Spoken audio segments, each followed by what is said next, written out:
WABC News, along with Bob Grant. America, stand by.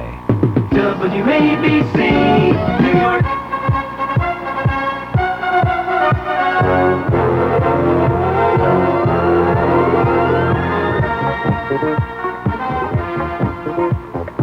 And let's be heard. Good afternoon, everyone. The telephone lines are open. The number to call in New Jersey, 489 WABC. Everywhere else, 212-563 WABC. In a program dedicated to the free and open exchange of ideas and of opinions, in the belief that as American citizens, you have a right to hear and to be heard. And what is on your mind this afternoon, huh? Just prior to going on the air, a newspaper reporter for a New Jersey newspaper called, and he wanted to ask me a few questions. He said, in view of the fact you were considered one of the prime movers in the attempt to remove the tolls from the Garden State Parkway, how do you feel about the fact that the police, New Jersey State Police, report arrests for toll violations are up 20% from the year before? Do you feel that that says anything? And I said, yes, it says that when I predicted if just a handful of people tried to fight the confiscatory toll grab, they would be looked upon as lawbreakers. But if it was massively done, if hundreds of thousands of million motorists did not yield to this bludgeoning, did not yield to this rape, then of course it would be a victory of the people, by the people, and for the people. I think that an analogy could be drawn of people, say, in East Germany or Czechoslovakia. Virtually the entire populations went out and demonstrated. And they did alter the government somewhat. To what extent remains to be seen. But if only a handful of people had done it in the streets of Leipzig or Prague or Budapest or Bucharest or East Berlin, why, then they would have been arrested and probably shot. No, massive numbers of people have to do it if it's going to work. And unfortunately, most people in America do not have the self-discipline to do that. They lack the self-discipline to do a lot of things. And here it is, Friday already. This week has certainly gone by quickly. On WABC, we'll be taking telephone calls on anything and everything. We'll be talking also to a man who says he has co-authored a work stating that the abuse and mistreatment of medical students is widespread. Can you believe that? And leaves long and lasting emotional scars that affect their care of patients. So that's the reason, huh? How about that lady out in Elmore City, Oklahoma, suing the local school district for $100,000 for locking her son Gary, 13 years of age, in a 4 by 5 foot closet for 3 school days in a row as punishment for fighting? How dare they? And what about the future? What about the future of so many people in our WABC audience who make up what is called the baby boomers, the baby boom generation? Roughly, that's people born anywhere from 1946 to about 1964. If you are born within those years, that would make you a baby boomer. The generation just before that, my generation, is called the silent generation. I know a lot of us who are in the silent generation. You hear us on WABC, there are quite a few of us. We're not very silent. At any rate, I don't want you to be silent. And Who was it who said, where is it they say, speak now or forever hold your peace? Oh, yes. Do they still do that in wedding ceremonies? I don't know. 13 minutes past 3 o'clock. Glenn is checking in right now on WABC. And, Glenn, hello. How you doing, Bob? I know you don't like that, but I don't personally like you, but I like your show, and I'm sure you're glad to hear that. How can you differentiate between the two of us? Well, I like some of the content, but I don't like you personally. Oh, do you know me personally? I don't like the way you handle yourself on the program personally and how you deal with people. But well, that's unimportant, really. that is unimportant. It's unimportant. The fact is you're listening, you're calling. However, I'm curious how you can separate me from the program. That's interesting. Well, because I spend a lot of time in the car, and I like the subject matter, and I enjoy your fencing and your conversation with the callers. Does that explain myself? More than you know. More than you know. Okay. But my purpose of calling is, I know you're very well connected in being in the media, and I'm in defense electronics. And I would be very interested in suggesting if it would be possible for you to get a speaker on economics who would address the changes in the metropolitan area in defense electronics. We have seen numerous layoffs in Jersey, Pennsylvania coming up with the GE program, and also out on the island in Grumman. And we're heading from a defense-oriented economy, which is really a use, abuse, and discard program, into a new economy. And it's... Oh, you think so, huh? Well, I'm not sure where that's going, because... I hope you're right, but I can't be quite as optimistic as you are at this point. I think you're presuming a great deal here. I think you're presuming that the so-called perestroika will lead to Russian scaling down of its armed forces. I think you're assuming that the Soviets will get out of, will take their troops out of Eastern Europe, that's Czechoslovakia, and East Germany and Poland and Hungary and Bulgaria. I think you're making that assumption. Well, let's just look at the numbers, and I think you're very much scientific, and I'm considered sometimes to be artful. I look at it and I see some of the Air Force programs, major cutbacks in GE Aerospace, and what the government is looking to do at this point is not change the hardware, but change the electronics in a lot of cases. So they'll keep the existing airplane, but they'll pull out the electronic guts. But we look at Grumman with a layoff of 5,000. We look at GE, just put out in a paper yesterday, they plan to lay off 6,500. There's numerous contractors, so regardless of perestroika, we're still looking at a shrinking budget in defense spending, and how that money will be divvied up in the future may not be so much in hardware, but maybe in software development. But we're saying... Well, for your information, pal, Sure. It's still a $300 billion budget. There hasn't been one dime cut yet. Let's wait and see what happens. On WABC, we're saying hello to Phil. Hello, Phil. Hello. All right, we'll say hello to Phil again. Hello, Phil again. Yes, hello. Hello. You're listening to your radio, Phil. Turn that radio down, will you, please? Knock the radio off. I'm can't sorry. believe that somebody is still doing that. I'm sorry. Bob, this is Phil Capano. I spoke to you many years ago, several years ago, about the Emperor up in Albany. Why do you tell me your last name? Well, I don't care. No. I did ask you whether you cared. Why do you tell me your last name? I don't know. I just I'll tell you why, because you're a Gabon, and you think that I know you. I don't know you. I don't remember you. No, I spoke to you.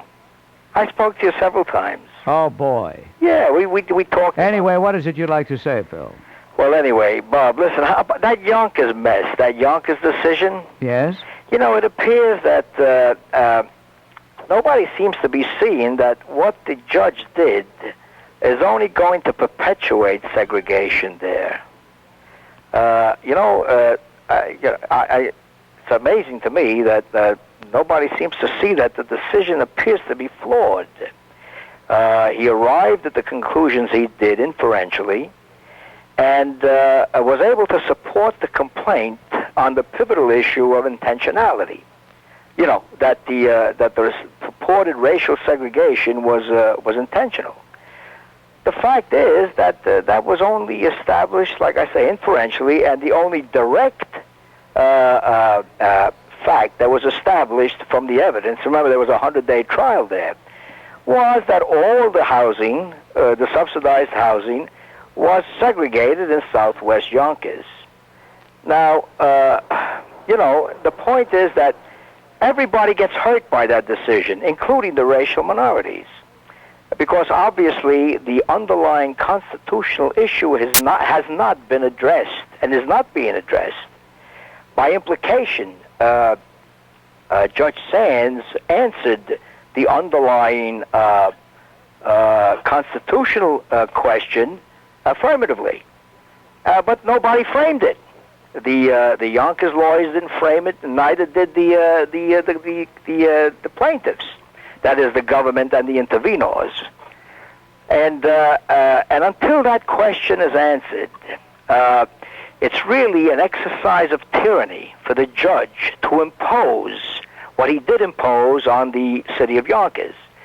The people in East Yonkers had grievances, serious grievances. But if you read any of the transcripts, read the decision, and you'll see he tossed out the baby with the bathwater. All right, thank you. Thank you very much, Phil. It's 19 minutes past 3 o'clock. New York. A jailed Catholic bishop recently stated that Governor Cuomo is a Sunday Catholic whose pro-abortion position that it should be legal, though he is personally opposed, may send him straight to hell. Governor Cuomo replied that in that case, quote, God wouldn't tolerate the kind of democracy we have in America. Come on, Governor Cuomo, stop playing politics. God has given man free will, but the God of Christianity is opposed to abortion. Are you trying to snow us, Governor? Your chances of salvation. Have you heard about the snowball in hell? Also, Governor, you say that you are against the death penalty. You are in a position to commute death sentences hanging over many, many New Yorkers whose only crime is that they are or may become sick or injured and be subjected to our unhealthy New York healthcare system. Put our tax money... Is this really Eddie? Is this really Eddie? This is Eddie Joe Carbone. See, Eddie, why did you give the name Joe, Eddie? Well, that's my middle name, and also I get censored. You get censored. No, you don't get censored, Eddie. I don't censor you. I listen to you. You give me a few laughs. You don't censor me. I don't censor you. What, you mean in the control room there? Yes. Nah. And we have a right to be heard. Yes, of course you have a right to be heard, Eddie. But I want to tell you something. Next time you call, give your right name. Don't give that middle name, because that's dishonest, Eddie. Well, I know you don't want to be dishonest. Well, it's dishonest. You don't want to bear false witness. You don't want to violate one of the commandments, do you, Eddie? My middle name is Joe. Yeah, but you're known as Eddie, and we know you as Eddie. I know you as Eddie. You don't want to deceive me. One other thing, Bob. Do you know about the Rothenberg case, the fellow who burned his son? Of course. Oh. Where were you? I talked about it all week. Well, I wanted to mention something about that. Those who mutilate, injure, or disable our children must be accountable, including surgeons who perform unnecessary surgery. Have a good day. Eddie Carbone, ladies and gentlemen, they're going to name the West Wing of Booth Memorial Hospital after him someday. The trouble with Eddie is he is overdue for a dialysis, and it's beginning to affect his mind a little. Fred, hello. Hi, Bob. Just before you came on this afternoon on the news, they were saying it's legal now to beg. You can actually go up to people, and it's perfectly legal to beg for money. Okay. When occasionally I go into fast food drive-throughs, okay, and there's signs. It says no soliciting allowed. What's the difference between soliciting and begging? I think it's a disgrace that it's legal to beg. Well, of course, it's a disgrace that it's legal to beg, and it's a disgrace that more and more we cave into the lowest elements of our society. Technically, in my view, essentially there is no difference between soliciting and begging. But that law does not keep private businesses from keeping beggars off the premises. They still can keep people off their own private premises. They're talking about streets, they're talking about public thoroughfares, and at least I hope they are. Thank you very much. Thank you, Bob. Hello, Bill. This is Bob Grant. Hi, Bob. Recently, Martin Klein's wife was released from the hospital. Right. And apparently she's making progress. And now you do not see the faces of those two pro-life psychotics who are fighting so hard to have that abortion. That in the long run, it looks like it's going to help her. Well, I think we can't prove it, but medical experts do believe that the termination of her pregnancy did help her. They thought at the time it would help. That's why they recommended it. What offended me about that case is that Martin, the husband, had to actually go to court and do battle with total strangers who had nothing to do with the Klein family whatsoever, no relationship to the family at all. It was infuriating. I mean, anyone who I talked to, most people, they were, I mean, the case had nothing to do with them personally, but they were infuriated as though they were involved in it.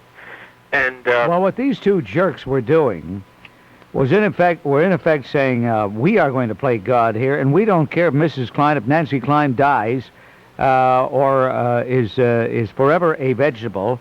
We're going to have our way. Yeah. And I hope Martin is able to sue them for every dime they've got. Oh, I hope so too. Bob, I was wondering if you had gotten something in the mail. I had sent a cartoon of yourself. Yes. Oh, you did? Yes. Oh, did you enjoy it? I did. Oh, thank you. Okay. Thank you. I have another one that I'm going to be sending you. All right. Okay, Bob? Excellent. All right.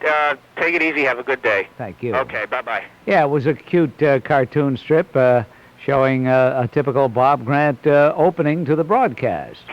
Hello, Helen. Hi there, Bob. I just wanted to mention that last night's air disaster was a perfect example of why English should be the #1 language in the United States, and anyone coming in here should learn it and be able to speak it. Now, there's no way that the 300 volunteers could be multilingual, but everybody that coming in here can learn English, because it would have helped a lot of those people. I hear that they're still looking for interpreters to help a lot of these people that are in the hospital.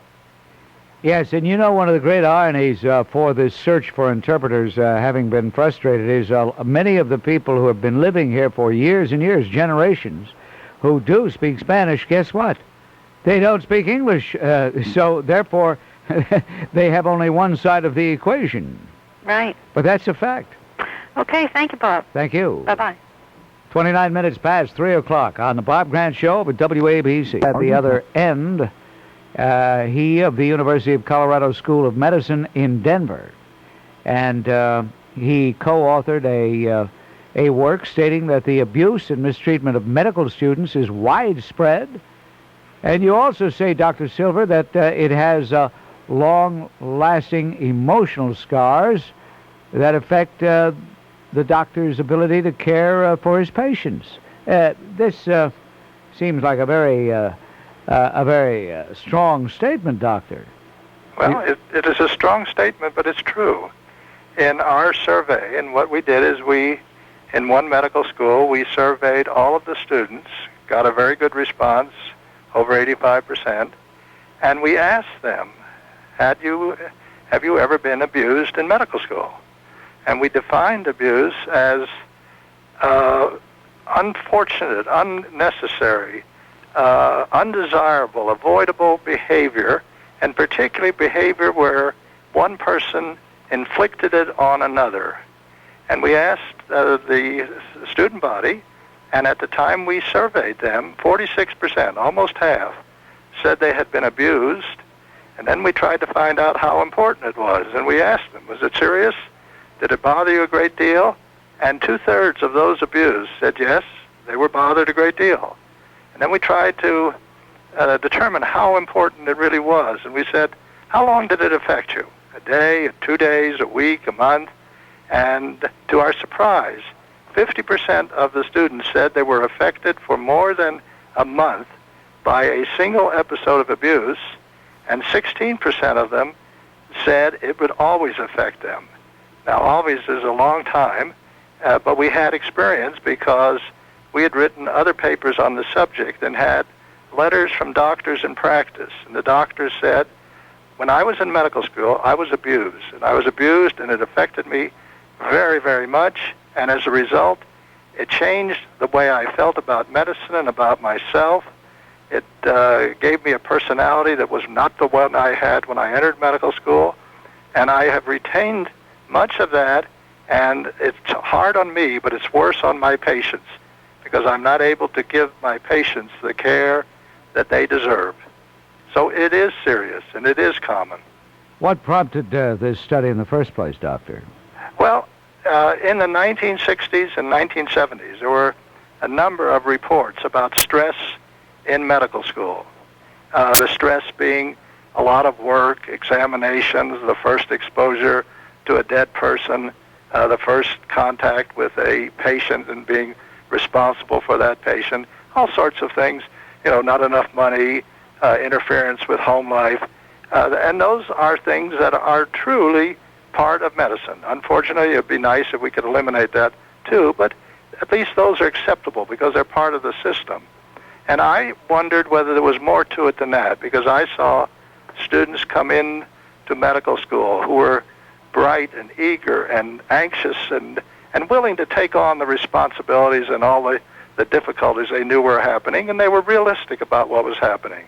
And yet, in a few months or a year or two, here were students who were depressed, dejected, angry, frustrated, and I wondered what made the change. Was it just because it was hard to go through medical school, or was there more? And I'd worked with children with child abuse and had some experience with that, and asked the question whether the two might be related. And wrote actually a short article which was published, and in response to that article, I got a large number of letters from doctors who said, right on, it isn't just the stress, it isn't just the expected things that you know will happen in medical school. This was something extra that was avoidable. We should not have been abused the way we were.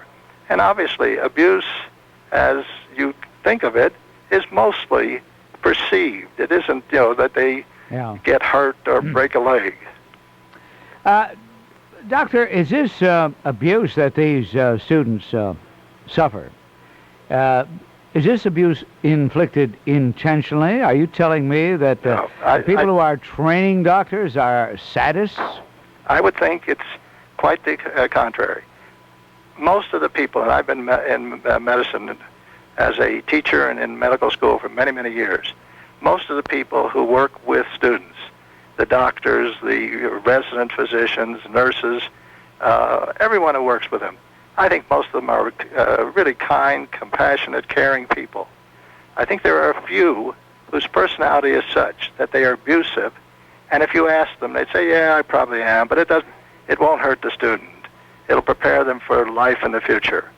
But I think then that would be a few. And then there are maybe a variable number. I don't know, we've not studied this, but there are a variable number who are abusive and don't even know it. They think it's good for the student. They're doing it, they think, to help the student, and don't realize what it does to the student.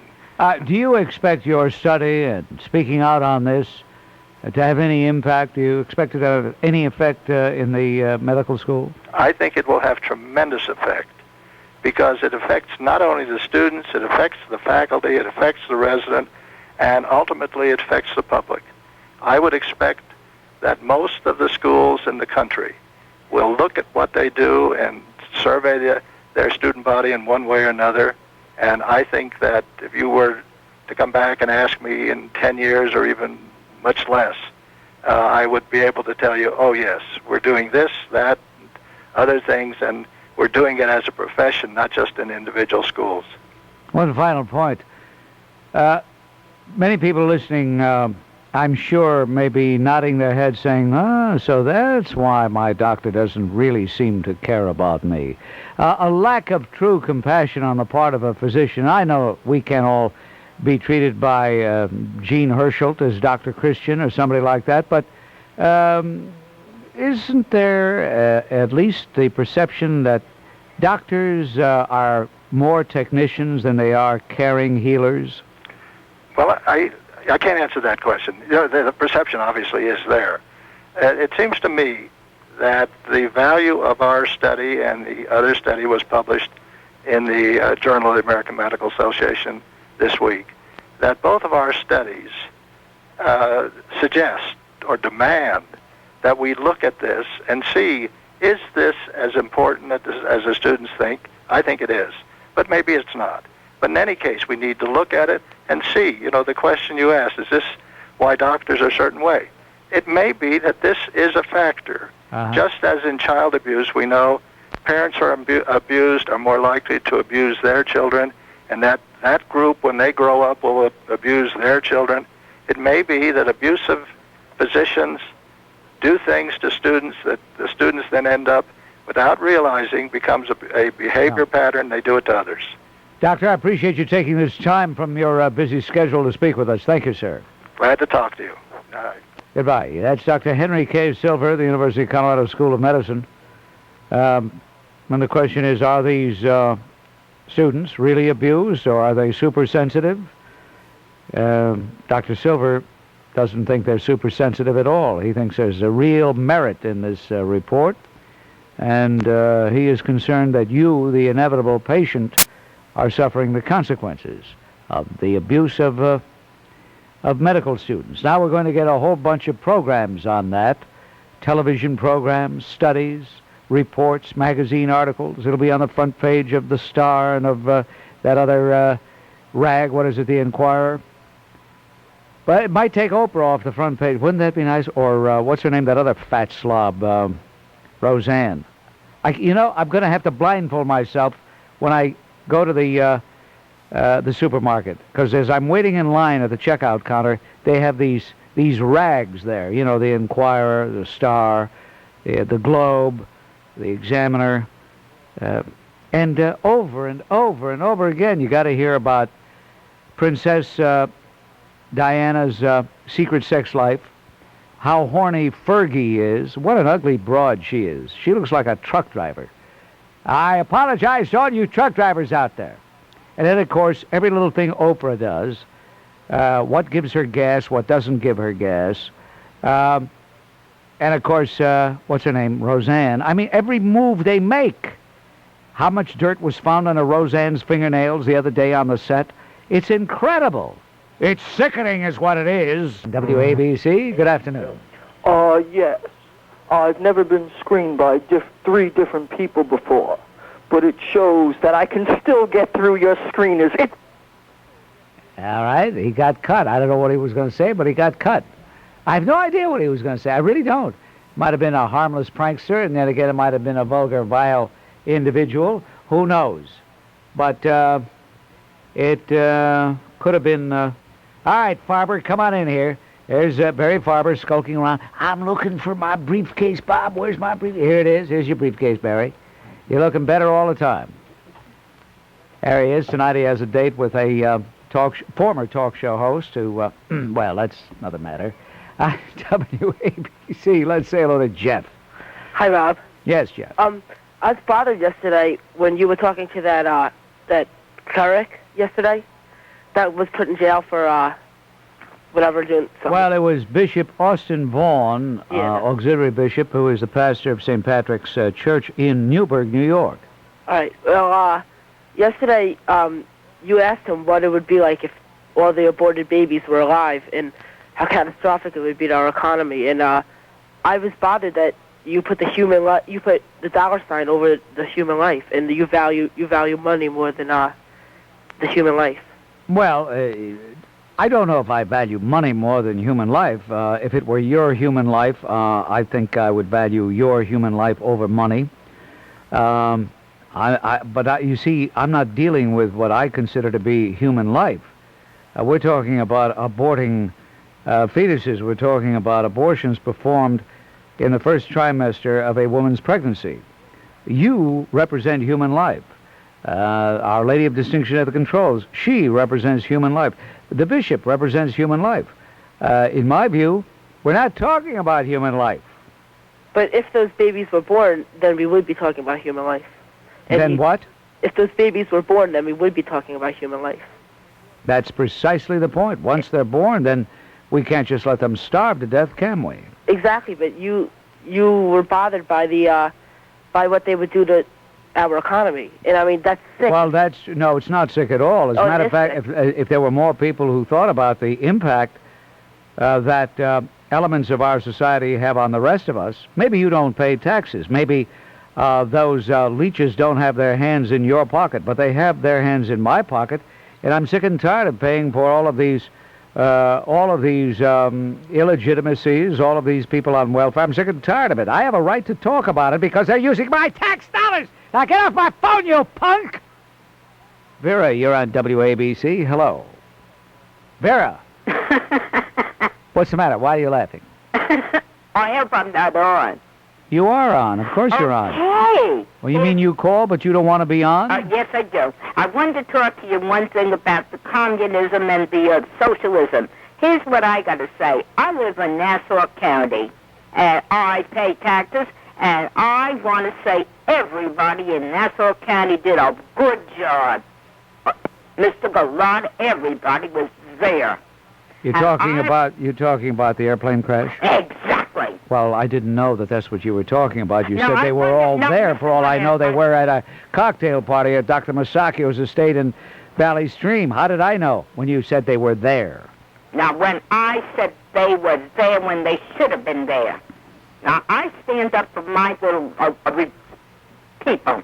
Your little people? What do you mean? What are you, a little pushing? What do you mean? My Republicans out here take care of me. And when I say they take care of business, they take care of it.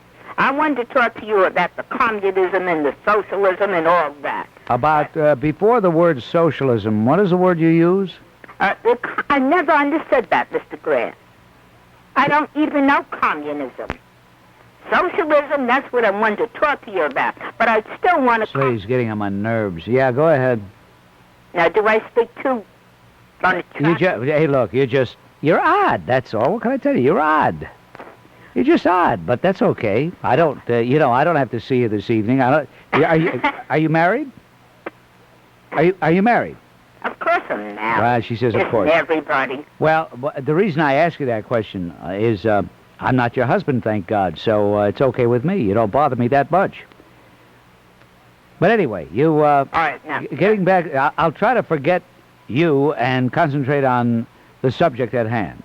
All right, the subject that I really did tell your screener, I wanted to know... Who cares about the screener? You're not calling the screener show. You're calling the Bob Grant show. You're calling to talk to Bob Grant, not the screener. I don't want to hear from screeners. Yes, go ahead, please.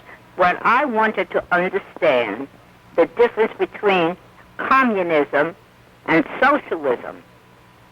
All right. The difference between communism and socialism is, in socialism there is some leeway as to the means of production. In socialism, the means of production are controlled in the national industries, the main industries, but private enterprise is allowed.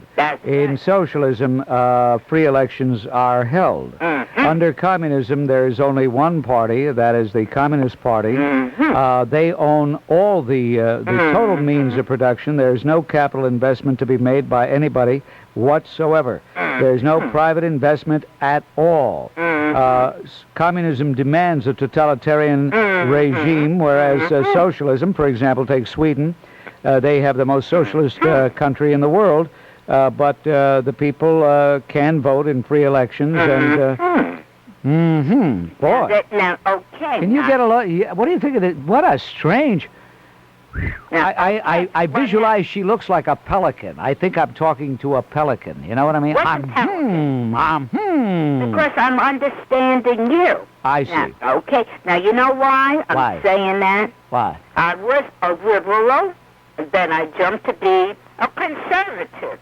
Now, that's the same doggone thing. You can be one way or another. I never was a communist. I hate communism. But now, you're getting me to be a conservative. Well... Now, give me the whole... I don't get anybody to be anything. They make that decision on their own. I don't force anybody to... That's right. Yeah, okay. All right, But Vera... you didn't explain it to me. I beg your pardon? Now, tell me about this conservatism. I believe in conservatism Well, but look, if you believe... What do you mean you believe in conservatism? because we... No, wait a minute. Wait, you don't know what it is, and yet you say you believe in But it. that's why I'm calling you. You want to know what you believe in? I know it. But explain it to us. Explain it to you. But don't be nasty. I want All right, to know. it's very, very simple. A conservative in the year 1990 in America believes that the government should have as little to do with our lives as possible. A liberal believes that the government should be involved in virtually every phase of our life. That is the broad, general difference between the conservative philosophy and the liberal philosophy. However, the conservatives, I think, are being somewhat hypocritical when it comes to the abortion issue, because they say they don't want the government. All right, listen, I'm going to move on. Thank you for the call. Oh, I don't know what's more outrageous, you continually verbalizing yourself as a common man, or the jerks who keep going into Exxon gas stations and buying gas from these environmental killers. Can you help me out with that one? What do you mean you don't know which is worse? Worse in regard to what? They're both outrageous statements. How can you even consider yourself as a common man who goes out and works hard for a living? Did I say I went out and worked hard for a living? Is that what I said? Always, like, somebody will call up and they'll tell you about the hardships they're having, and you always say, well, us common folk, taxpayers, this, that, and the well, other that's thing. what I am. I'm a common folk taxpayer. I'm not a hoi polloi. You're not a hoi polloi. No, I wish I were. I mean, heck, hey, Bob, with your audience and the audience that you bring into that station and the advertising dollars, your salary's got to be, I don't know, high 6 digits. Well, I wish it were. The fact that it isn't is nobody's fault but my own. But Peter, what has this got to do with Exxon? Well, those jerks. I'm talking about the guys that go in there, keep their credit cards, keep pumping money into Exxon after what they're doing to the environment. All right, I get your point. I thank you, Peter. I'll tell the boss that you think I make a lot of money. He'll laugh. He needs a laugh. Hey, it's 4 o'clock. You hear that, boss? This guy thinks I make a lot of money. From ABC News, I'm Doug Limerick. A federal judge in Miami has denied bond for Manuel Noriega. However, in an unexpected development, Noriega's lawyers are claiming that he should be considered a prisoner of war under the Geneva Convention and that he should be moved to a third country. They say that motion's been sent to the president. The White House says it doesn't know anything about that. Get back to our busy telephones here on WABC. It's 8 minutes past 4, and Herb is checking in. Hello, Herb. Hello, Bob. Isn't it tragic that this plane crash in Long Island has another tragic event surrounding it? They just found 6 people so far with cocaine in their rectum, stomach, in condoms. Where are our immigration agents, and where are the... I just can't believe this, Bob. The volunteers took their lives in their hands to rescue these merchants of death. The plane load must have been loaded with people with cocaine. How did they get here? Well, first of all, they hadn't gone through customs as yet. You must remember, this plane crash happened before, not after, they went through customs. That's an important distinction. I think even you will agree. I do, Bob. Secondly, had it not been that these people were involved in this accident and therefore were seriously injured enough to command or demand this type of intensive body investigation, examination, perhaps even going through customs, it would not have been discovered because of the elaborate lengths these individuals went to bring this stuff in. Bob, they must be getting away with this because... Well, you're talking about just a handful of people who were caught. Of course they're getting away with it. I mean, you don't have to be Albert Einstein to figure that a lot is still coming in this country, even though every now and then we hear about huge drug busts, of course. And the reason for this these extreme lengths that these people go is the incredible amounts of money that they can get for even a small amount of cocaine. But it's an irony, Bob. We try to protect ourselves. Our volunteers went out and took their lives in their hands. And Well, that's all right. The volunteers would do that again and again and again. They don't ask who's a victim. They just go out and that's true. and do what their calling calls them to do. But remember, there were many children involved, and I think we should all be joyful that the children came out okay. Apparently. No question, Bob. Yeah. So even though they may have saved some scum drug dealers, I'm grateful that they were able to save the children. Thank you, Bob. Thank you. Hey, George, you're on WABC. Hi, Bob. I have an answer for you for people that constantly say, how are you doing? You could say, how am I doing what?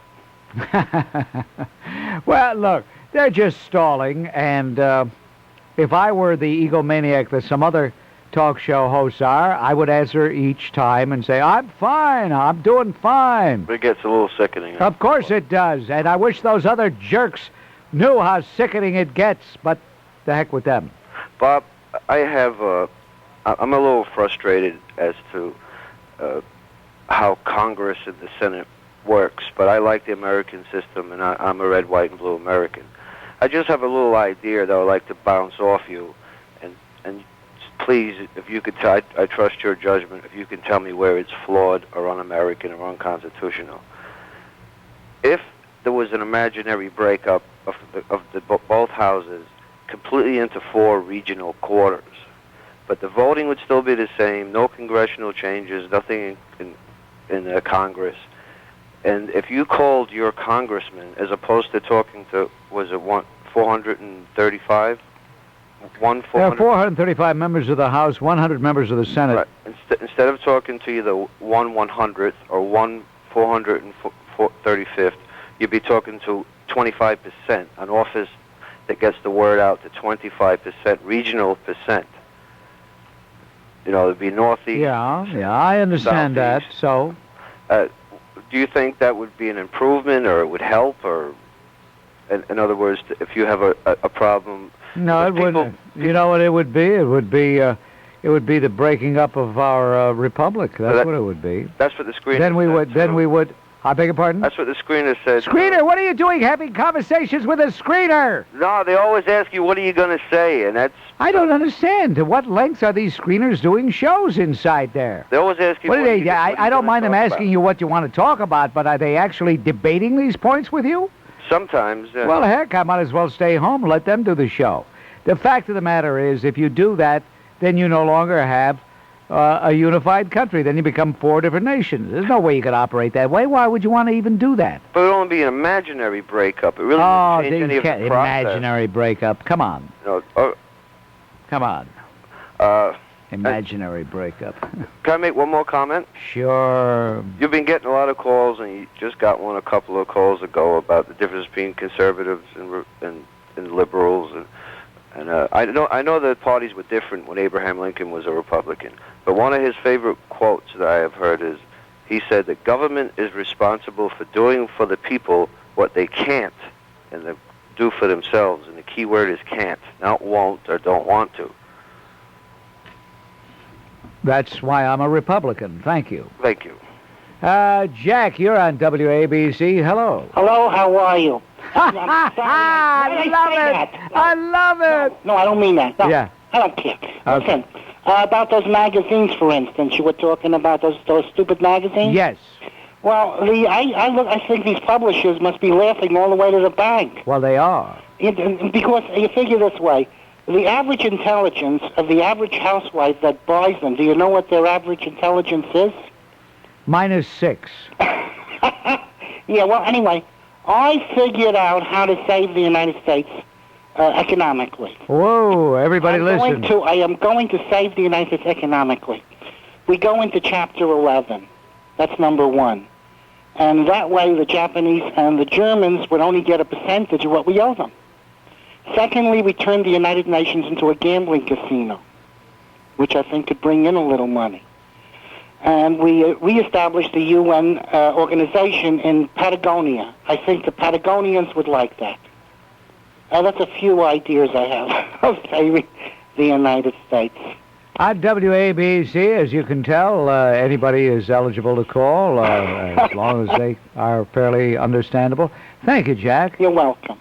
Tell you what we'll do. We'll tell you the time. It's 4:15. That's a WABC Talk Radio time, and I'm going to give you the telephone numbers. Those of you who were about to call and suddenly you had a blackout, you had a block, you couldn't remember the number, here it is. If you're in New Jersey, 489 WABC. From anywhere else, 212-563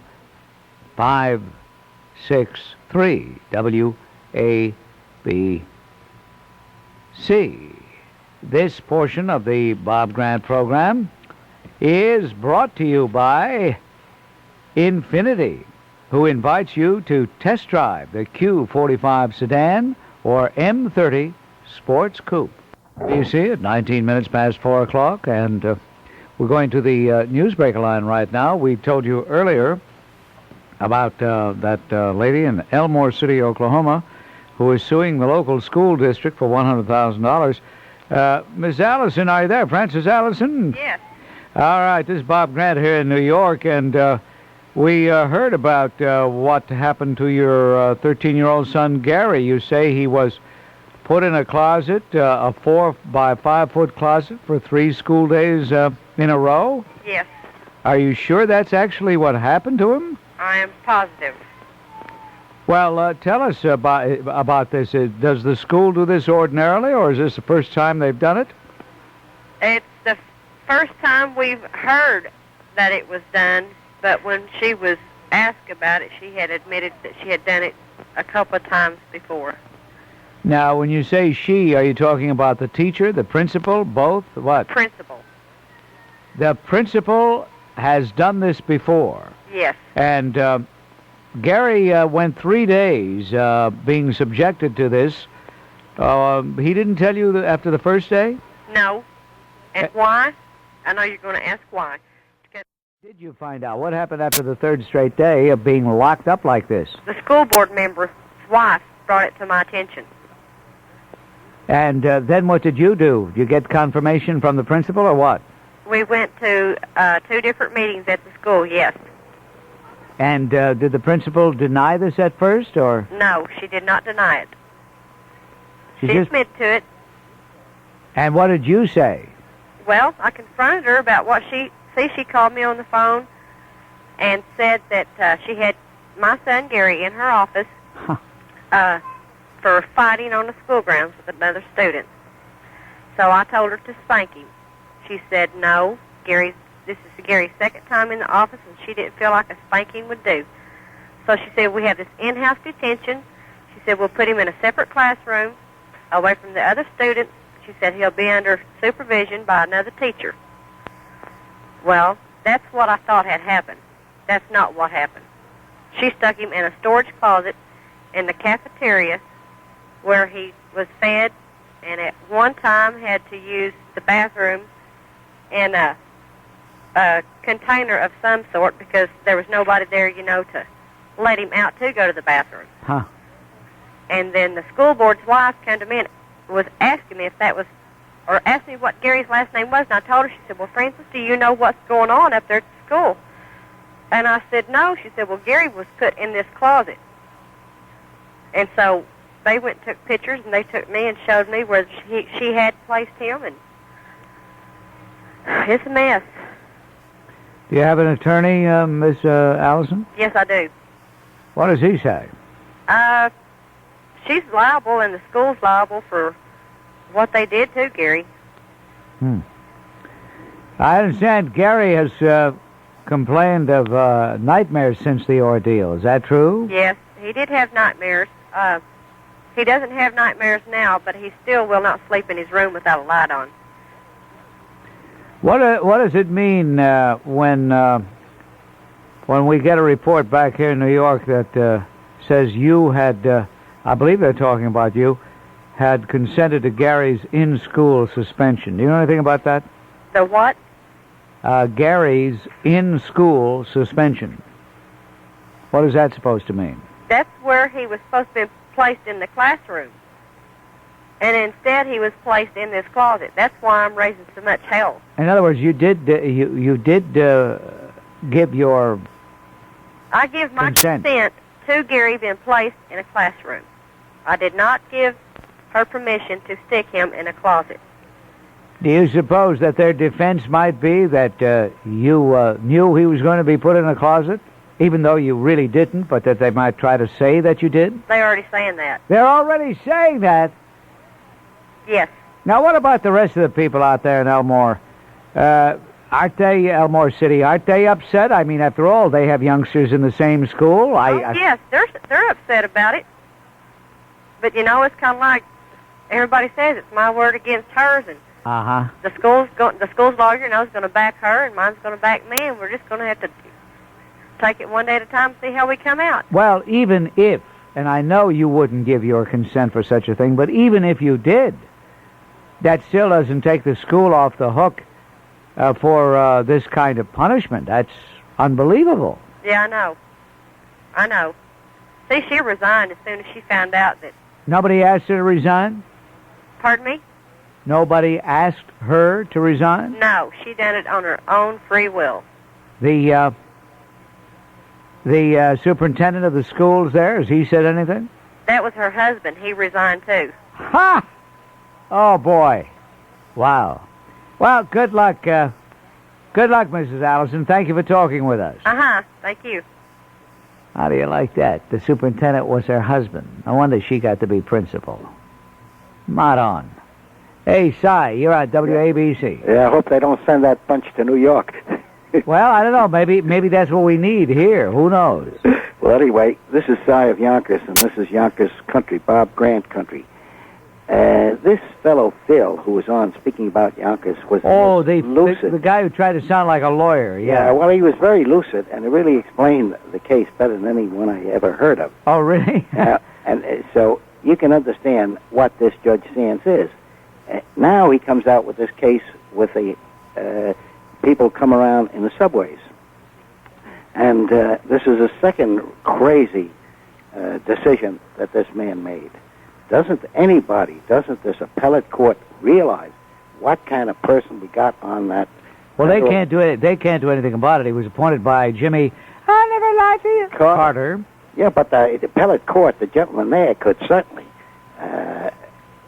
negate his decision. Well, they can, but they can't until a case is presented to them. If a case is being heard before the appellate court, that's one thing. But if it's being heard before a lower court, they can't make a move until and if it's presented to them. But if you got a crazy judge, then it's time that somebody did something about it, right? Well, he never should have been. He never should have gotten the nomination. The only reason he did is his mishpucha was the director of the Voice of America, and the New York Times is related to the Salzburgers. Well, that's on one side of the family. The other side, they owned WMCA at the time, and he was the attorney for the radio station. That'll give you an idea how that radio station was run. But he had no real credentials to be named even a judge in a traffic court. Listen, Si, I appreciate your call, but let's see if this goes up to the appellate court, the appellate division. I think it will. And if it does, it may very well be overturned. Well, thanks very much for listening. Thank you. Bye. Thank you, Si. Kevin, Bob Grant here. Hello. Hello, Bob. Yes. Yeah, I've been meaning to call you for some time. Don't always have the opportunity to get to the phone. Several weeks ago, when you had Tony Brown was in substituting for you while you were out. Yes. He had made a comment at one point which inspired my call, and that is that blacks need to support black-owned businesses. I had experienced several years ago that, unfortunately, I hope this isn't true in all cases. I was working for a major computer company, and there was a black businessman who owned a computer company who was buying the computers from us, who had a plan to educate young black people in computerese, if you will, and sell computers to all black churches. Now, the National Assembly of Black Churches had contacted him. The bottom line is that this computer deal never went through because of the greed of these people from the National Assembly of Black Churches. As an example, they kept asking for more and more from this person. Yeah. Only to satisfy each individual's greed. In one case, our company, which is a major computer company, was asked to donate over $100,000 to New World Bank out in Pittsburgh, which is a black-owned bank. Then we were asked to purchase these medallions. I'm not sure it's the same one that Al Sharpton wears, but it's similar to that. And we also were asked to purchase a book of who's who in black churches. This was to be distributed to libraries across the country to make people aware of black leadership within the churches. Yeah. And this whole thing just went on and on. I could tell you it was over a period of months that the individuals, there's three of them in particular, who were the corporate members of this National Assembly of Black Churches. Yes. And the one person, I guess, was in it for his own. He had been with the Carter administration, and I guess he was hoping that if the past election would have gone Democratic, that he would have been reinstated. Yes. Another gentleman who was the, I guess, first black PhD in the country. I guess he was in it because he wanted to start his own credit establishment. All right. Does this story have a happy ending or any kind of ending? Well, the ending that it has is, that as the greed of these people caused this whole deal to fall through, and the unhappy ending to it is that the whole intention of the black gentleman who owned the computer dealership was not able to roll out his program to help the black people around the country learn about computers and be more fluent. All right. Thank you, Kevin. I appreciate your call. I understand what you're saying. WABC, 29 minutes now before 5. Joe Nolan is over there, the Metro Traffic Control Center. Yes, Joe. 201-489-WABC from New Jersey. And from everywhere else, 212-563-WABC. And now once again, Bob Grant. And once again to our telephones, and this time it's Joe. Hello, Joe. Hi, I'd like to discuss the random testing program being implemented by the federal government on railroad operating employees. Yes, Joe. All right, the way they're going to set it up, it really doesn't protect the public very much, because what they're going to do is test people after their tour of duty. So that means that a person that is impaired can work all day, and then he can also work until the tests come back. So if he is under the influence of any controlled substance, it's not really protecting the public. And it's going to be very, very costly to the taxpayers, because they're going to have to foot the bill for all these laboratories, and the way these bureaucrats set up things, it's going to be very, very cumbersome. And also what they have in place right now is just as effective as random testing. It's called probable cause, but they don't use it the right way. If a person is really suspected of using drugs, he should be asked to take a test, and that's before he goes to work. If a boss, so to say, sees a guy and he thinks he's under the influence, he should have him tested. But I guess they're afraid to do that, and they want to go to this costly random thing. And if you really want to protect the public, the best way to do it is mandatory, that everybody takes a test once a week or once every few days until they identify all the users. And it would be less costly to the taxpayer, because these bureaucrats, they're going to love it.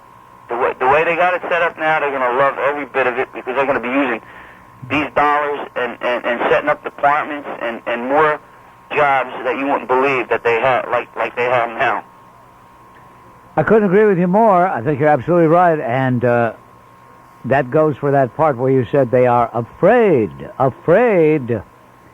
to use the probable cause feature. Absolutely right. Thank you, Joe. Can I say one more thing? Sure. You had a gentleman say that Lincoln said the government should do with the people. That's a misquote. I think Lincoln said that you cannot help men permanently by doing what they could and should do for themselves. Well, he also said that, but he said what that gentleman had quoted as well. All right, thank you very much. Not at all. Thank you. Bye. Sam, Bob Grant here. Hello. Hello. How are you, Mr. Grant? What's on your mind, Sam? Well, a short while ago, a few calls back, somebody called you and kind of refuted the fact that you were speaking for the common folk.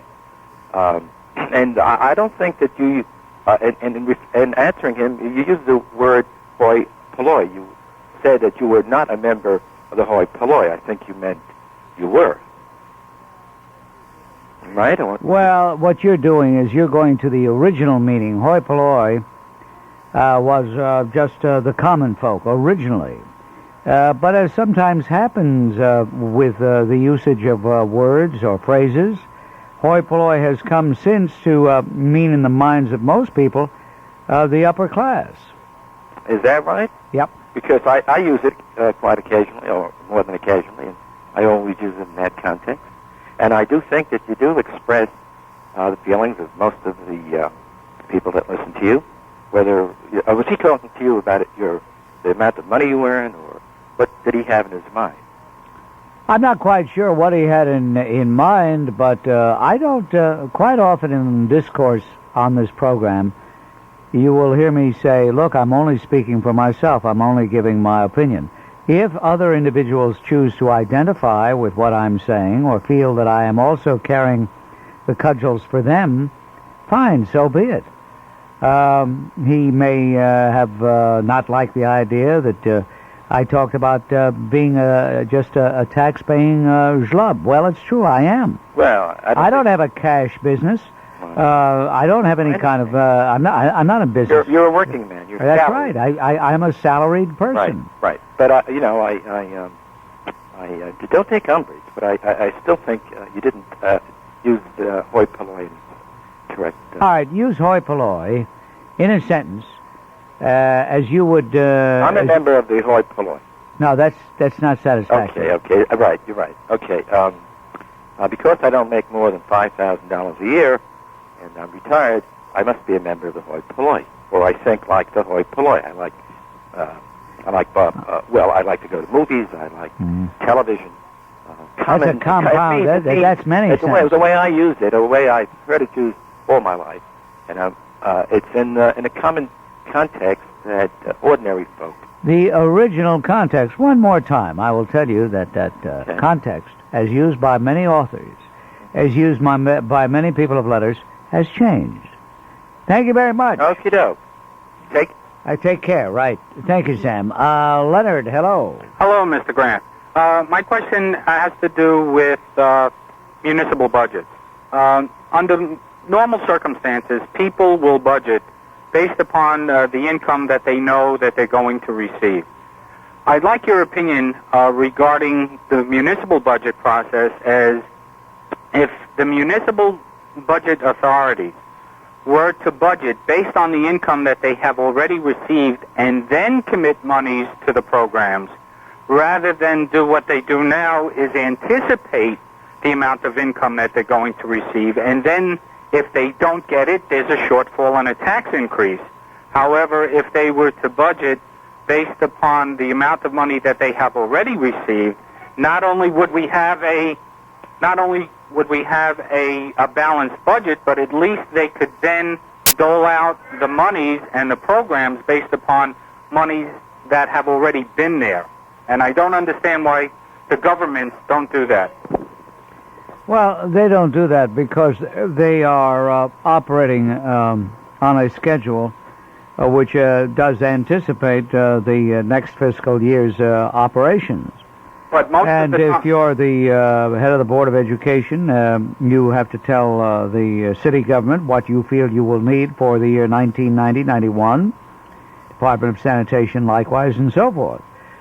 So they are indeed anticipating, you use the correct word, they're anticipating what they will need in terms of what expenditures will be required to fulfill the programs they think are necessary. But they also anticipate on the income side, and this is where the problem arises. Well, the anticipation, the anticipation does not come from the various departments. In other words, the Chancellor of Education, he's called for about $7 billion, if you can believe it, but it's true. He is just calling for the budget he would like. It is not up to him to speak in terms of raising that money. That's where the mayor comes in, and the mayor says, hey, look, we'll give you that money, or, look, we can't give you that money, and you got to scale this back, one or the other. I understand. May I make one additional comment regarding Governor Cuomo? Absolutely. Okay. Should the governor, in his esteemed wisdom, decide to run, I would ask you to just use the following, which was used during the Carter run for re-election, that a vote for Cuomo is as simple as ABC, anybody but Cuomo. On WABC, we thank Leonard and say hello this time to Michael. Hello, Michael. Michael, what happened? Michael decided he didn't want to talk. Try Bill. Hello, Bill. Yeah, hi, Bob. I just want to wish you a good Erev Shabbos. And I'd like to say that it's interesting to note how the leftist Politburo that runs the media distorts the news. I'm a follower of Mayor Kahana's Koch movement. No and about kidding, a year, I'll be doggone it. Here's another one of those stooges that he has calling up. Yeah, well... By the way, you know he faces 5 years in prison? Well, that's not true. Yeah, what do you mean it's not true? It is true. He faces 5 years in prison. By the way, Bob, in the Soviet Union there are people that face 5 years in prison as well under totalitarian regime. It's got nothing to do with what I said about Kahana. He faces 5 years in prison. Kahana will prevail because 52% of the population of Israel supports him. You can't... According to the Hanoch Smith poll, the Hanoch Smith Research Institute. Hey, look, I'm getting tired of you. I'm getting tired of you stooges. Will prevail. I'm getting tired of these stooges who call each and every week, a couple of little pipsqueaks, probably impotent jerks, who call every week with the same crap. Try to tell them that, by the way, that Kahana does face prison in Israel. I'm not making that up. I don't take this lightly, but he does face a possible prison sentence. What more can I tell you? 4:45. Sam, this is Bob Grant. You're on WABC. Yes, good afternoon, Bob. Yes. Just a little comment on the Garden State Parkway. You know, that famous Garden State Parkway that thanks to your help, we were able to beat them back. There are a lot of people in New Jersey who believe that we lost that battle. If you read that story carefully, you'll find they can't even begin to tell you how badly the revenues are down. The revenues are down over $3 or $4 million just for openers. People now realize that the $35 ticket is worth paying for because you can beat them out of a lot of quarters. And they said in that article that there were many people that were stopping on the dime. They were just throwing that quarter in. So I think that that we can take credit for at least keeping Mr. Zalachi in his place. We know now, for instance, that Mr. Zalachi will never do anything without being scrutinized by the New Jersey press, and we're very happy that we had something, the United Taxpayers of New Jersey, and with your help, had a lot to do with that. And I'd like to warn the people of New Jersey, Bob, that Governor Florio's new proposed insurance reform plan says he's going to take the medical benefits from your car insurance and put it onto your medical insurance. I've already had conversations, Bob, with the Business and Industry Association and the New Jersey's Chamber of Commerce.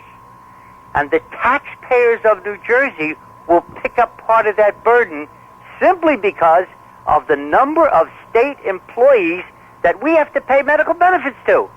So what he's doing, he's taking it from one pocket, putting it back in, and he's going to take it out again. So let's all be careful of this reform plan. I think that's going to be the next big issue in this state. And again, I want to thank you for your continued support to the people of the state of New Jersey. And your friend El Supremo came out and endorsed initiative and referendum. Isn't that strange? It is. I wonder to what extent he's endorsing it. I wonder how far down the line he'll really go for it. It must have cracked the bags under his eyes when he said the word initiative and referendum, and they actually came out of his mouth. Heretofore, he has not been speaking out for it. He's at best said very little. I'm very suspicious of his support for it. If it's for real, I'll give him credit for it. But I may be getting very cynical, but I have a hunch he knows it doesn't have a chance to fly. especially in the Senate, quite frankly, and therefore it's easy to come out for it when you know it's not going to fly. Well, we're going to try for another round at initiative and referendum. You know, that in case people don't know what we're talking about, initiative and referendum is what the Californians and 23 other states use when they feel they've had a bad deal by the legislature. They can challenge the legislature by petition. We can't do it. New York can't do it. Connecticut, Pennsylvania, and many of the northeastern states do not have that right. And we're going to go at it again. Unfortunately, Governor Florio does not believe in the concept of allowing the public that kind of entree, that kind of influence into his government. And we're going to try to convince him that maybe he's wrong. Thank you, Sam. Thank you, Bob. Paul, this is Bob Grant. Hello. Hello, yes. Paul? Are you Paul? Yes. Okay. Hello, Bob? Yes. Yes, you have a nice program. I'm at work, but I was listening to it today. And I wanted to ask you, a question on democracy. And I wanted to find out, what is your opinion about having a diverse curriculum in the school system for each nationality? Absurd. This is the United States of America. This is supposed to be one nation, indivisible.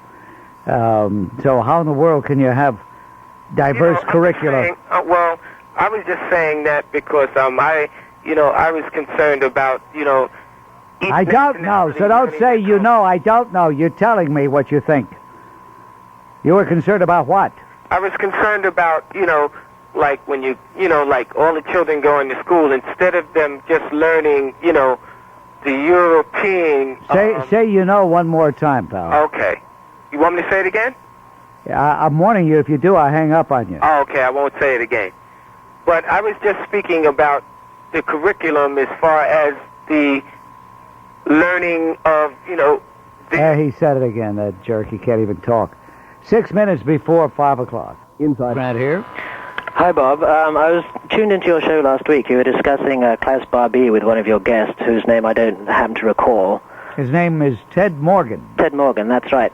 And as a postscript to that, somebody had called in and mentioned the man who would not talk at the Klaus Barbie trial. I suggest that perhaps that person was the head of the resistance that Barbie captured, which was perhaps his crowning grace in the eyes of the Gestapo, which was Jean Moulin. But during his interrogation, Barbie got a little bit carried away and actually ended up killing him without making him divulge the information. And I think, as Barbie admitted, that was probably the biggest mistake he made of his career, and he attributes that factor to the fact that he ended the war as a captain, which was a relatively low rank. All right, thank you, Bob. Thanks. Mario, you're on WABC. Hello. How you doing, sir? What's on your mind? I'd like to talk about the gun issue, if I may. The gun issue? Yes, sir. All right. I'm an NRA member, and we've been fighting these gun ban bills because we feel that it does nothing to the criminal element, but make it easier for them to get the guns. Because if they take our rights away, we feel that they will prey on innocent people more. If they leave us alone and go after them and pass bills to get the drugs off the streets, to make our streets safer for children and people to walk at night, I feel this country and this nation would be more powerful than any nation in the world. And it would be a much better place to live. Instead of passing all these gun ban bills. Would you watch your language, please? Thank you. What a shkivoos. Ed, you're on WABC. Hello. Hello, Bob. Yes. Bob, I got 2 or 3 questions I'd like to ask you. First one, I have a pen and paper in my hand. You worked in California, and I'm going out there for maybe 3 or 4 months. Give me the name of a station that comes closest to your type of station, if you can think of it offhand. I know you've been away a while. Probably... I'm between L.A. and San Diego. I'm in the Lagunas. Probably KFI. KFI. Mm-hmm. Is that an AM? Yes. Yes, okay. Now, sir, about this, how you doing business. Get Broadway Fredericks. What is this, Broadway Bob? Broadway Roy. Broadway Roy. Get him to be in there, stop him from singing, and have him count the many times that people say that to you during the day. Like, for instance, now, if it's 30 times, we'll just remind the public at the end of your program well, let's see if we can reduce that tomorrow. And maybe you get it down to 28 the second day and maybe a little bit. It's maybe worth a try. I don't know. And before I get off the program, Bob, I want to give you my simple definition for a socialist and a communist. Quickly. There's no difference. The only thing is that a communist will carry a gun and he'll intimidate you with it. Thank you, Bob, for the call. Bye-bye. All right. WABC, New York. It's 5 o'clock. Hi, Bob. How are you? What's on your mind, Linda? I just wanted to say that I'm in total agreement with your view on abortion and the cost to the taxpayers. I'm a registered nurse, and I've worked in obstetrics and gynecology for the past 12 years in a major New York hospital. And I don't think that most people have any idea what the actual cost is for carrying a pregnancy to term. Many of our patients were Medicaid patients, and they were girls aged 12 to 18. And there's a program that they go in a place called Inwood House in Upper Manhattan, where they stay for the duration of their pregnancy, and they are supposedly taught to be mothers. Then they use the clinics at the hospital for free, and most of the time they're admitted to the hospital before term for various reasons, for diabetes, infections, ruptured membranes. And then they deliver, and most of the time the babies do go to ICU at an astronomical cost. And then when it's time for them to go home, a lot of times the babies go to foster care, and we even provide them with layettes to go home with and cab fare to go home with. And this is all costing the taxpayer thousands and thousands of dollars. And I just thought maybe I could shed a little light, because everybody's talking about how much it costs, but maybe they don't realize, as opposed to abortion, which costs 1/10 of what carrying these pregnancies to term. And that's all I just want to say. Very good. Thank you. Thank You're you, welcome. Linda. Bye. Bye. Cindy, you're on WABC. Hello.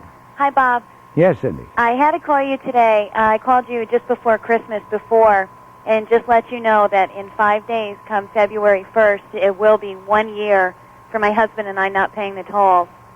Our total bill to the Parkway for 1 year is $0. Uh-huh. And we had one ticket, which is the reason I called you last time. It was the day I actually got the ticket. And our total bill to the city of Sayreville is $35.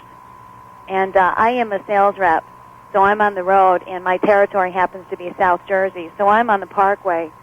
Geez, every day I am just back and forth and back and forth. So, you know, we aren't just two commuters that travel twice a day. You know, I'm out there a lot. So I just wanted to call and just let you know, and we're on our way to our second year. Let me ask you this question, Cindy. Mm-hmm.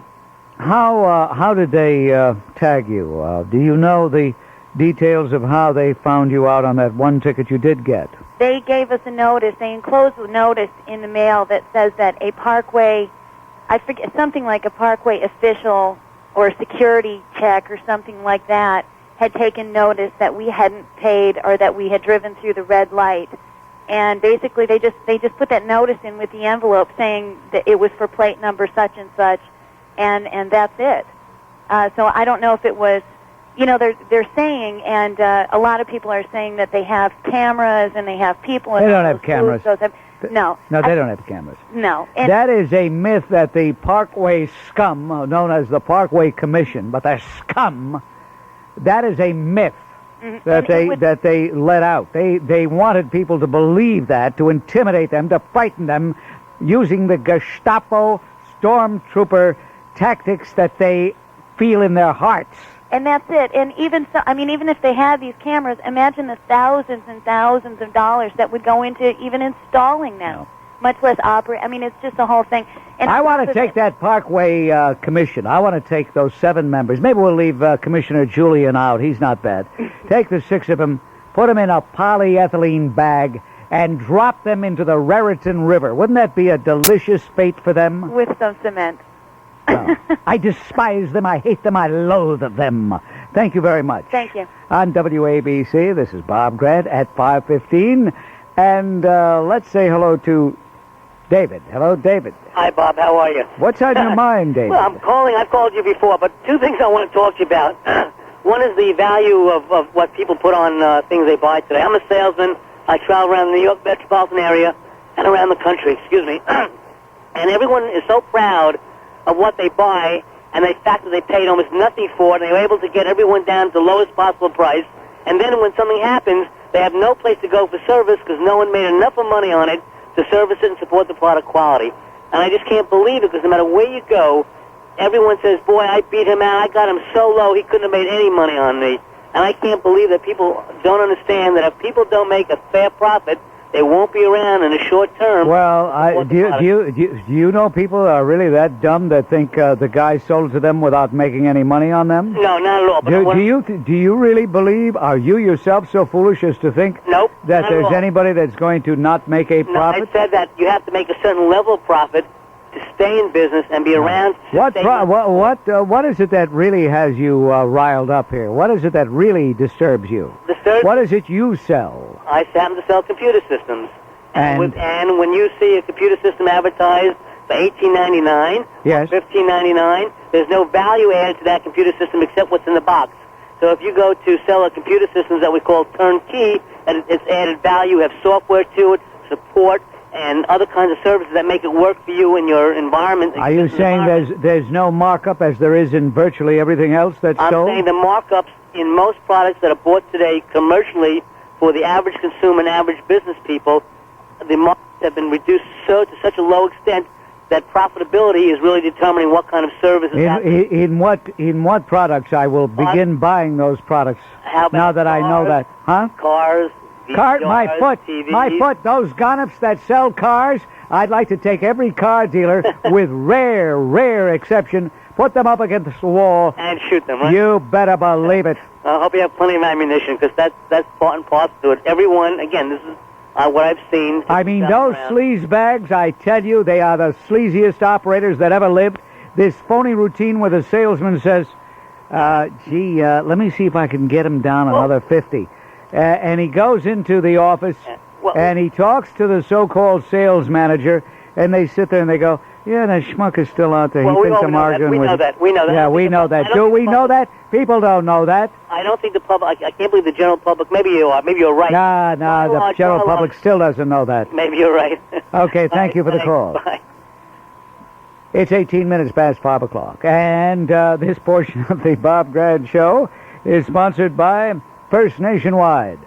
Get your Good as Gold CD at the First Nationwide Bank nearest you. Our lives. And you point out that the inevitable happened when at Columbus Circle Sunday, a citizen with his 3-year-old son responded to an attack by a homeless individual who fought back in self-defense. The attacker later died. What do you feel about this? Do you think this is going to send a message to anybody one way or the other? I think that people in authority are really impressed by the outpouring of support for this man. Not that anybody condones killing homeless people, but suddenly the message is getting through that these people in the subways are not the so-called homeless. They really are the homeless. That is, there's been the most enormous mystification in the 80s about who the homeless are. We were told, first of all, that there are 3 million of them, a big portion of the American population. In fact, there's maybe 500,000 of them. We were told that they were good, hard-working working class families who'd lost their jobs in the industrial reorganization that took place in the 80s. In fact, the overwhelming majority of homeless families are a welfare mother and her children. The truth about the homeless, which those of us who ride the subways really know, is that they are a huge majority of them, or I'm sorry, a huge proportion of them are drug and or alcohol abusers. An even bigger proportion of them, over a third, and as many, according to a recent study, as 80 or 90% of them, are seriously mentally ill. And those of us who ride the subways know that these people are dangerous, that they are not, as they've been represented, the victims of an unjust American society which has been making the rich richer on the backs of the poor. They are not the victims of yuppification or Reaganomics, but instead, as I argue in my piece, they really are the victims of 30 years of liberal social policy and social theory. These are guys who, the mentally ill people, are the victims of the policy of deinstitutionalization, which emptied the mental hospitals, and which now, for the people that we're seeing on the streets today, these are guys who had no place to go because the mental hospitals were already emptied out, and the only thing that they can do to do something about the voices that they hear is take dope or drink. And we know from, when we're on the subways, we know that people can very easily be a danger to themselves or to others. And there's no manifestation of it that the police can recognize until they really do attack somebody. Look, here was a man, that is to say the man who was killed by Rodney Sumter, allegedly, who had been spitting at passengers and punching passengers in the Columbus Circle station for a long, long time. And the authorities who were there found that there was nothing that they should do about it. If the authorities in a civilized society don't exist to protect ordinary citizens from exactly this kind of assault, then what do we have a government for? What do we have a transit police for, and a mayor, and so on? Very good. Mr. Magnet, don't you find it alarming and extremely paradoxical that there seems to be a political movement out there, a conglomeration of politicians, liberal politicians, some celebrities, and even we might add some sociologists who have, and the media, of course, absolutely, who have banded together to act as a phalanx for these so-called homeless people or homeless people, and yet people who are talking in behalf of society, which you, I believe, are doing, you seem to get no backing. The media seems to love the Casey Kasems who come out and talk about using our tax dollars to give these people a better life. I think that the big lie of the 1960s, which prevailed really until quite recently and is only now disintegrating, is that American society is somehow unjust and therefore in some way illegitimate, and that all around us we see the victims of its injustice and illegitimacy. So that to stand up and say, hey, wait a minute, in fact, it is a magnificent achievement, even though, even though American society is not perfect, it is a wonderful accomplishment of mankind. People have felt that to stand up and say that is to be oppressive, to be elitist. Our high culture, especially in the universities, and it's not just the Teddy Kennedys of the world or the Governor Cuomo's, have been retailing this notion for many years now. And the thing about elite wisdom, when movie stars and fancy politicians and professors get up and say it, you feel like a dope for saying, but that's wrong. The emperor has no clothes. And what about me? I'm just an ordinary working guy. Don't I have rights too? I think that one of the great movements of the 1990s is going to be the return of civility on behalf of the ordinary people of our democracy. But you're quite right that there has been a cabal which has told us that the homeless are victims, that anybody who is poor is a victim, and I think that in the 90s we're going to discover that in fact there is a measure of personal responsibility which has to be assessed against everybody. Now let me say that among the homeless there are indeed victims. It's not the fault of the mentally ill that they're mentally ill. The problem is that these are people who truly need treatment, and one of the great liberal panaceas of the 60s and following was the anti-psychiatry deinstitutionalization. Right. So here we are now saying that it is freedom to be allowed to defecate on the platform of the IRT subway. And to me, there is no more specious notion that that is so, and there is nothing more distressing than the civil libertarians who say that the only freedom worthy of the name is the freedom to do such extreme and antisocial things as this. Because what's happening is that it's eroding the social order, which is truly the basis of freedom. It is only if we have law, order, civility that mankind has any freedom that's anything different from the law of the strongest. Very well put, Mr. Magnet. I thank you for being with us, and we look forward to your upcoming book, The Rich and the Poor, because I'm sure some of the common sense that you've expressed here on this broadcast is certainly going to appear in that book. Thank you, sir. Indeed it is. Thank you, sir. Goodbye. That's a senior fellow at the Manhattan Institute for Policy Research, Myron Magnet, a Fortune magazine editor. You should read his piece if you haven't already today, Homeless, Craziness, Dope, and Danger. It's 5:30 in on the New York line. Yes, Charlie. Good afternoon, Bob. How are you today? What's on your mind, Charlie? I'd like to respond to a caller that called a little while ago about the insurance reform in New Jersey and in California. Yes. First, I thought he made an excellent point when he said that the no-fault benefits, the medical benefits, would be taken through the health plan.